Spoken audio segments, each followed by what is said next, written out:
The first signs were almost imperceptible. At the age of 4, Ryan Hammons seemed like any other child growing up in the heartland of America. He laughed, played, clung to his mother, and carried the wide-eyed curiosity of early childhood. But then came the dreams. Night after night, Ryan would wake screaming. Not the typical childhood nightmares filled with monsters or shadows, but something different. Something more specific, more real.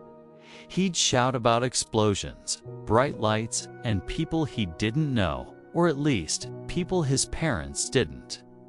He would toss in his sheets, covered in sweat, repeating strange phrases that made no sense to his parents but seemed loaded with emotional weight.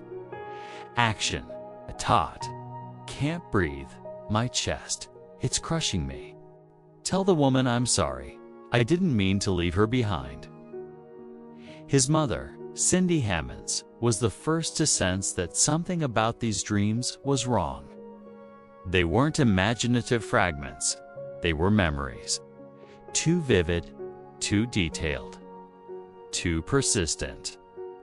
Ryan began requesting specific things, unusual clothes, a particular way to comb his hair, and food they had never served at home.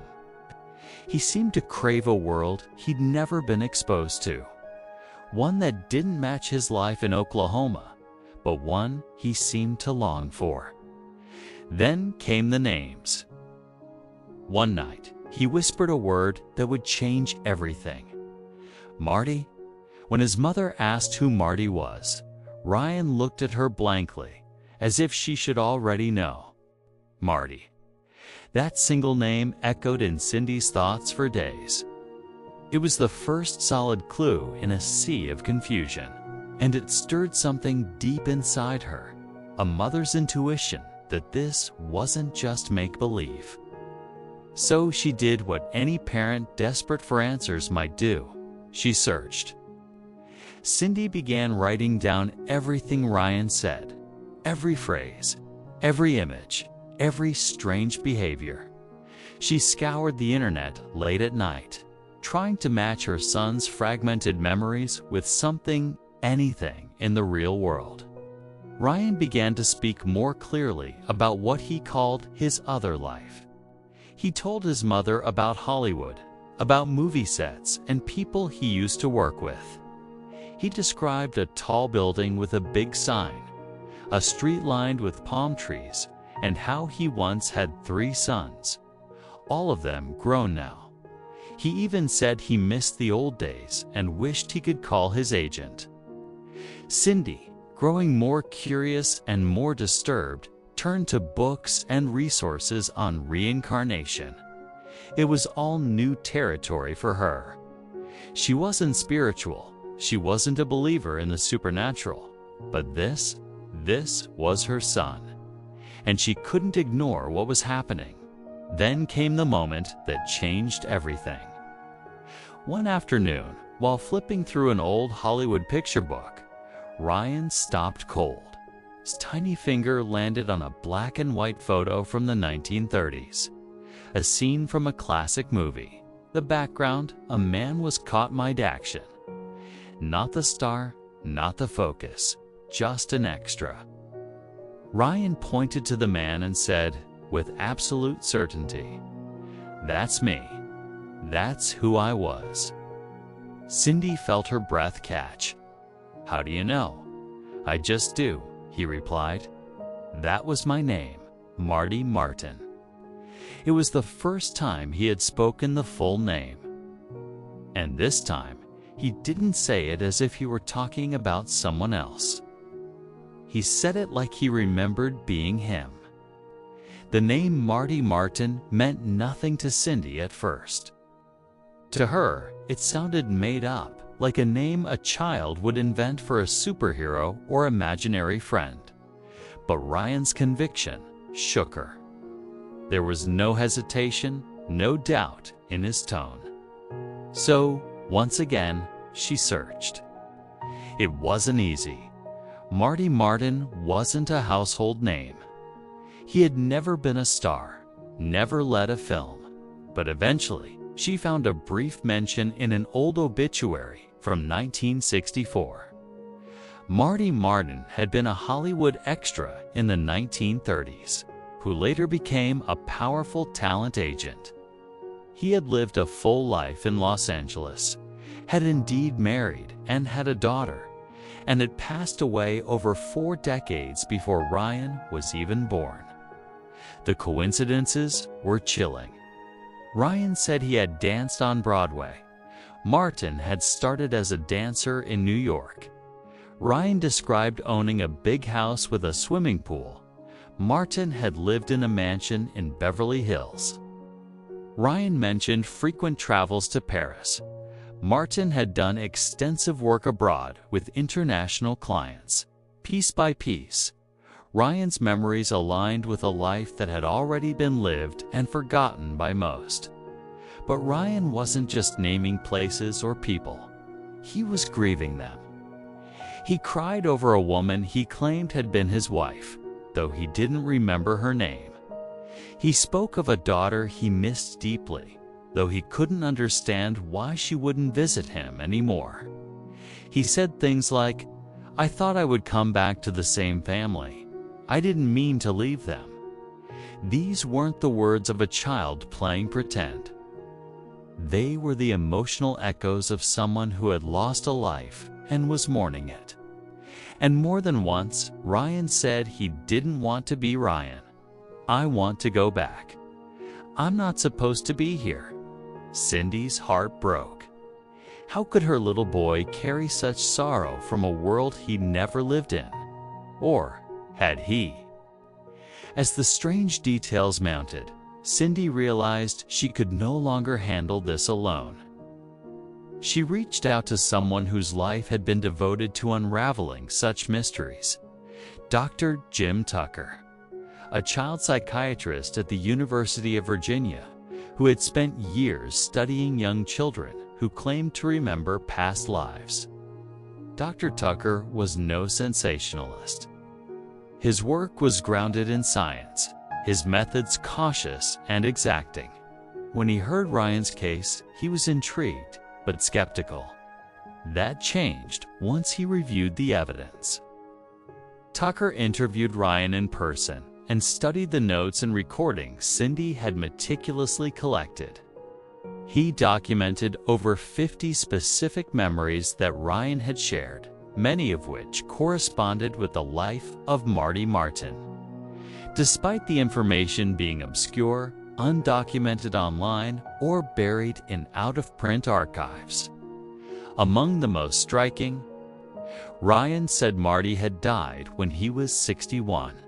Public records originally listed Martin's age at death as 59, but further investigation uncovered his actual birth certificate, revealing he had been born in 1903, not 1905. He had indeed died at 61. Ryan had been right all along. Ryan had claimed he had 2 sisters, and Martin's family confirmed he did. Ryan mentioned owning a Cadillac, and Martin's relatives recalled that he had a soft spot for the brand and owned one for years. Ryan knew about a pink hotel near the beach where Marty had stayed, details confirmed by family as a favorite getaway spot. Too many details, too specific, too emotionally charged. Dr. Tucker, a man trained to doubt and verify, admitted that Ryan's case was one of the most compelling he had ever encountered.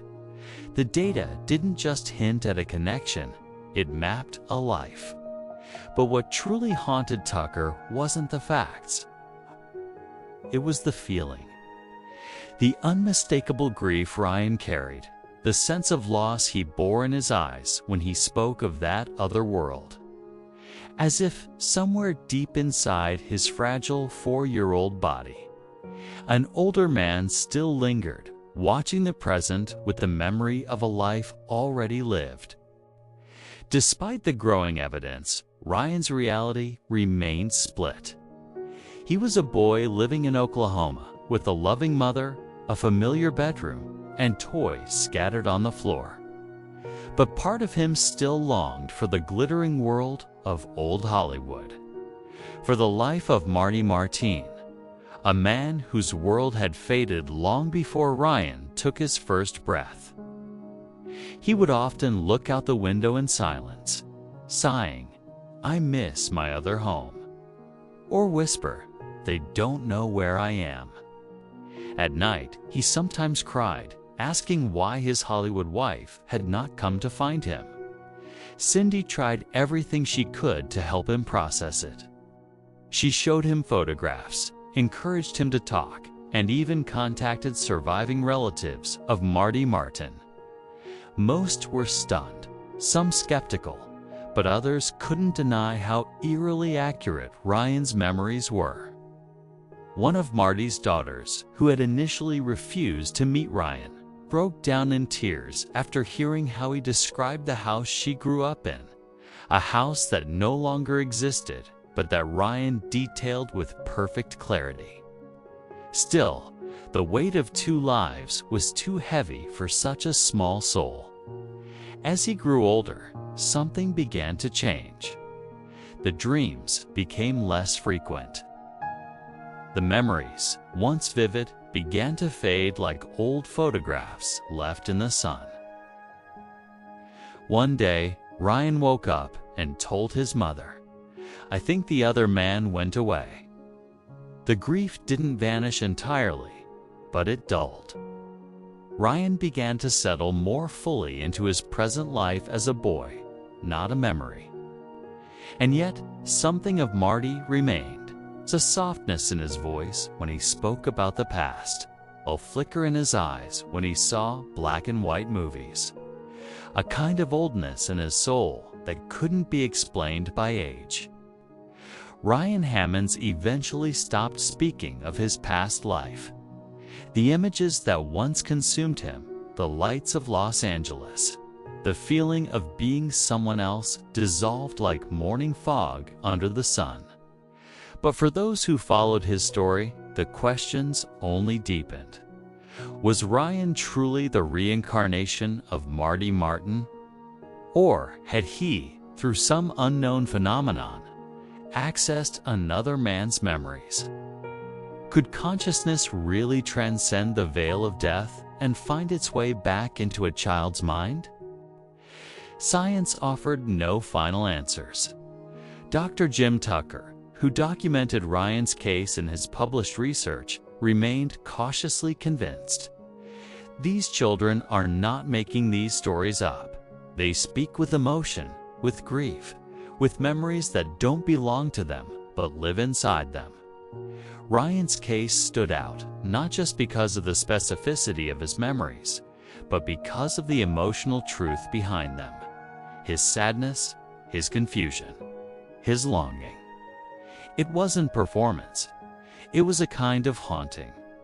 Today, Ryan is a teenager. He leads a quiet, ordinary life. He rarely talks about Marty Martin. He has moved forward. But the boy who once cried for a past he couldn't escape will always be part of his story. And perhaps that is the most haunting truth of all. That within each of us, especially in our earliest years, may lie the echoes of past lives, flickering memories, motions that don't belong to us, a strange familiarity with people and places we've never known. Ryan's story reminds us that memory may not always begin at birth. Sometimes it begins long before.